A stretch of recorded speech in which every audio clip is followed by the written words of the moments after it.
This channel does not promote any violence, harmful, or illegal activities. All content provided by this channel is meant for an educational and information purpose only.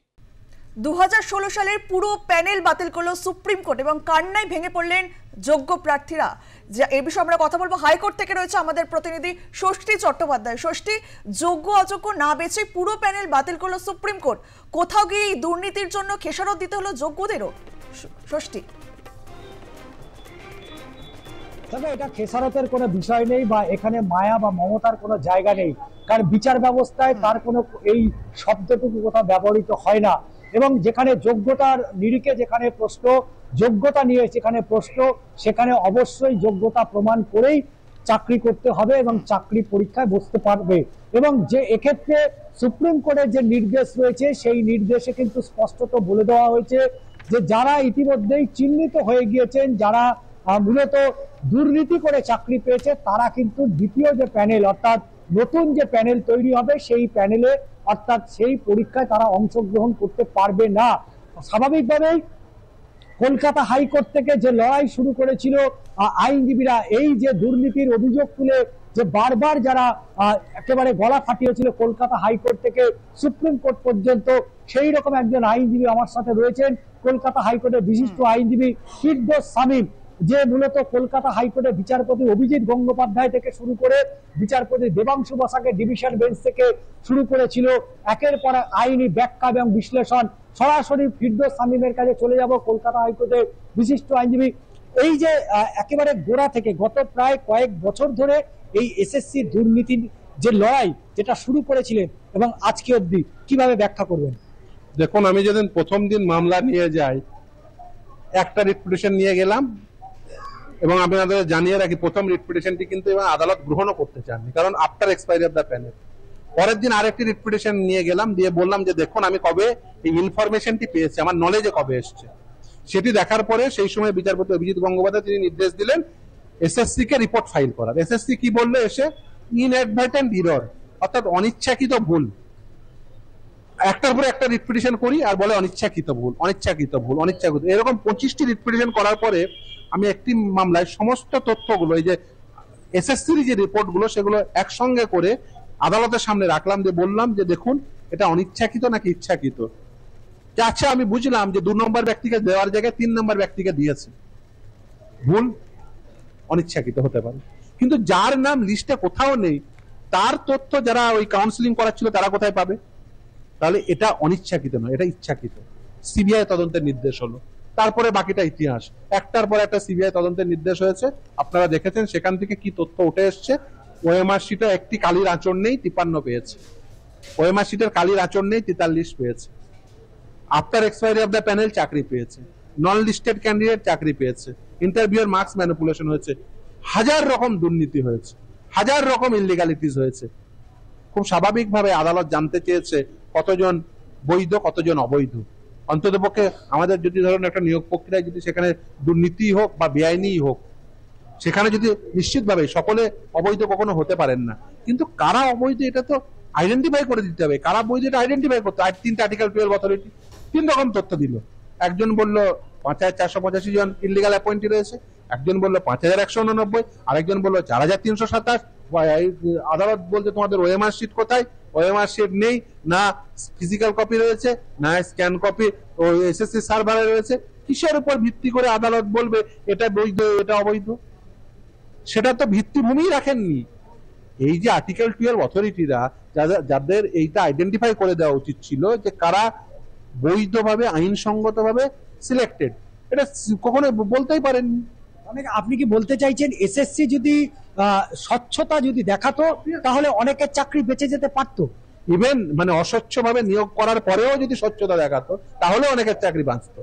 প্রথমে তো নিয়োগ প্রক্রিয়া অস্বচ্ছতা তো রেখেই ছিল, even আদালতে ধরা পড়ে যাওয়ার পরে অস্বচ্ছতা রেখেছে, ইভেন পুরোটা ধরা খেয়ে যাওয়ার পরে রাজ্য সরকারের সুপার নিউমেরিক পোস্ট ক্রিয়েট করে আরেক ধরনের অস্বচ্ছতা করে।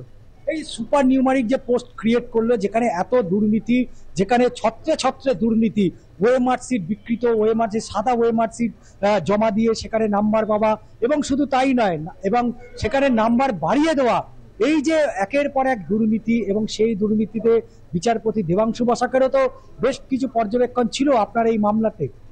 একদমই, দেখুন বিচারপতি 17 রকম দুর্নীতি আইডেন্টিফাই করেছিলেন এবং 14টি ডাইরেকশন দিয়েছিলেন। আজকে যদি আপনি সুপ্রিম কোর্টের জাজমেন্ট যদি যা পড়ে শুনিয়েছে তাতে একেবারে সেই ডাইরেকশন গুলো আপহেল করেছে। যেমন ধরুন যারা টেন্টেড ক্যান্ডিডেট তাদের স্যালারি ফেরত দিতে হবে, যারা আনটেন্টেড ক্যান্ডিডেট বলে এখনো পর্যন্ত মানে আমি বলবো অচিহ্নিত যারা, তারা সুযোগ পাবেন পরীক্ষায় প্রসেসে বসার, নিয়োগ প্রসেসে সমাদাসের সার্ভিস কন্টিনিউ করবে। ইভেন যারা ধরুন ডিসেবলড তাদের বলেছেন যে 3 মাস পর্যন্ত সার্ভিস কন্টিনিউ করবে, তারা রিল্যাক্সেশন পেয়ে নতুন সিলেকশন প্রসেসে পার্টিসিপেট করবেন। আর যারা ইন সার্ভিস ছিলেন এই নিয়োগ প্রক্রিয়ায় পার্টিসিপেট করে তারা চাকরি পেয়েছিলেন, তারা আবার আগের জায়গায় ফিরে যাবেন। তাহলে এই যে আজকে যারা ধর্মতলায় যারা মূলত 26,000 27,553 জন যারা মূলত আন্দোলন করছেন, অবস্থান করছেন, তারা বলছেন যে আর 5 বছর পেছন দিকে কিন্তু ফিরে যাওয়া সম্ভব নয়। দেখুন দেশের সর্বোচ্চ ন্যায়ালয় এই রায় দিয়েছে, ফলে যা রায় দিয়েছে সেই রায় আপনাকে অ্যাকসেপ্ট করতেই হবে, পছন্দ হোক বা না হোক। দেশের সর্বোচ্চ ন্যায়ালয় বলেছে রাম মন্দির হবে, রাম মন্দির হয়েছে, সকলের যে সে রাম মন্দিরের রায় পছন্দ হয়েছে, হয়নি, কিছু করার নেই, রাম মন্দির তৈরি হয়েছে।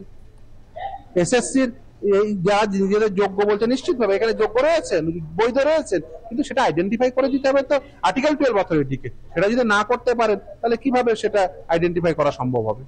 তাহলে আপনার কি মনে হয় এই যে যারা এই দীর্ঘদিন ধরে যারা যোগ্যতা হয়েও, যারা মেধা হয়েও যারা চাকরি পায়নি, তাদের জন্য নতুন একটা দরজা খুলে গেল? একদম একদম। দেখুন এই যে ফ্রেশ সিলেকশন হবে সেখানে পার্টিসিপেট করবেন, যোগ্যতার নিরিখে তারা চাকরি পাবেন, এটাই স্বাভাবিক। বয়সটা করে ম্যাটার করবে? দেখুন আমি যা শুনেছি তাতে ডিসেবল ক্যান্ডিডেটদের এজ রিল্যাক্সেশন করেছে, কিন্তু যারা মানে আনটেন্টেড যারা তাদের ক্ষেত্রে এজ রিল্যাক্সেশনে বোধহয় সম্ভবত প্রভিশন রাখেননি। জাজমেন্টে আপলোড হলে তাহলে বোঝা যাবে। রিভিউ পিটিশনের সম্ভাবনা তো থেকেই যায়। সেটা দেখুন, সেটা আইনগত ভিত্তি, আমি এই নিয়ে মন্তব্য করবো না। নিশ্চিতভাবে আমাদের আইনে সেই প্রভিশন রয়েছে, তবে রিভিউয়ের যে গ্রাউন্ড সেটা অ্যাট্যাক করতে হবে, ফলে সেই গ্রাউন্ড অ্যাট্যাক করলে তবেই রিভিউ অ্যালাউ করেন, নাহলে ডিসমিস করেন রিভিউ পিটিশন। সুপ্রিম কোর্টে আপনিও তো যে সময় মামলা শুনানি চলেছে আপনি বেশ কয়েকবার অ্যাপিয়ারও করেছিলেন, সেক্ষেত্রে কি রাজ্য সরকারের স্পেসিফিক তারা বলেছে যে আজকে যদি 26,000 চাকরি বাতিল হয়ে যায় তাহলে শিক্ষা ব্যবস্থার একটা বড়সড় ধাক্কা, এবং শুধু তাই নয়, আপনি এটাও জানেন যে উচ্চ মাধ্যমিকের অনেকেই খাতা দেখছিলেন যারা কিন্তু যাদের এখনো তাদের খাতা দেখার জায়গা রয়েছিল এবং তাদের এই খাতাকে ফেরত দিয়ে দিতে হবে, এরকমও তো একটা জায়গা পরিস্থিতি তৈরি হয়েছে আজকে। দেখুন সুপ্রিম কোর্ট রায় দিয়েছে, তারপরে এদেরকে দিয়ে তো মানে অন্য কোনো কাজ করানো উচিত নয়, ফলে খুব স্বাভাবিকভাবে সেটা করতে হবে।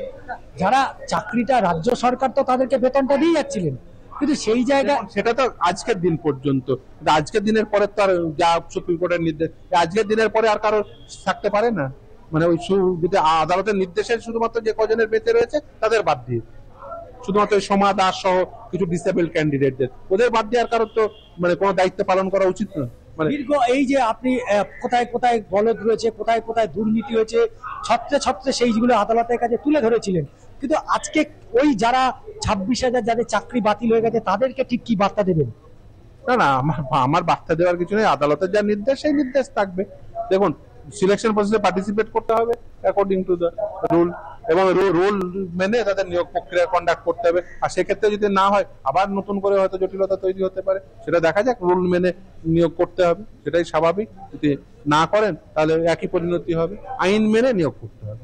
অর্থাৎ রাজ্য সরকারের কাছে কিন্তু পুনর্বিবেচনার একটা জায়গা থাকছে এবং তারা সেই পুনর্বিবেচনার আবেদন জানাবে কিনা সেটা অবশ্যই ভবিষ্যৎ বলবে। তবে এই মুহূর্তে সুপ্রিম কোর্টের যে রায় সেটাকে মেনে নিয়েই আগামী দিনে যে এগোতে হবে 25,753 জনের। আরো একটা বেশ গুরুত্বপূর্ণ যে বিষয় সুপ্রিম কোর্ট বলে দিয়েছে যে যারা ইতিমধ্যেই চিহ্নিত হয়ে গেছে দুর্নীতি করে যারা চাকরি পেয়েছে তাদের কিন্তু বেতন ফেরত যেমন দিতে হবে, এবং শুধু তাই নয় তারাও কিন্তু ভবিষ্যতে আর নতুন করে আর কোনো সুযোগ থাকছে না তাদের জন্য। তবে যারা চিহ্নিত হয়নি, অর্থাৎ তারা দুর্নীতি করেছে কিনা এ বিষয়ে যারা চিহ্নিত হয়নি তাদের জন্য কিন্তু পথ খোলা থাকছে। আগামী ভবিষ্যতে তারা যদি মনে করেন তাহলে অবশ্যই তারা এ বিষয়ে পার্টিসিপেট করতে পারে। এবং এই নিয়ে আজকে সুপ্রিম কোর্ট সকাল থেকে কিন্তু আমরা দেখছি যে 26,000 যাদের চাকরি বাতিল হয়ে গেছে তারা কিন্তু দফায় দফায় বিভিন্নভাবে তারা তাদের বক্তব্য রাখছেন এবং বিচার ব্যবস্থা নিয়ে তারা প্রশ্ন তুলছেন। দিল্লি হাইকোর্টের বিচারপতির বিরুদ্ধে যে অভিযোগ এসছে সে বিষয়ে তারা উত্থাপন করছে।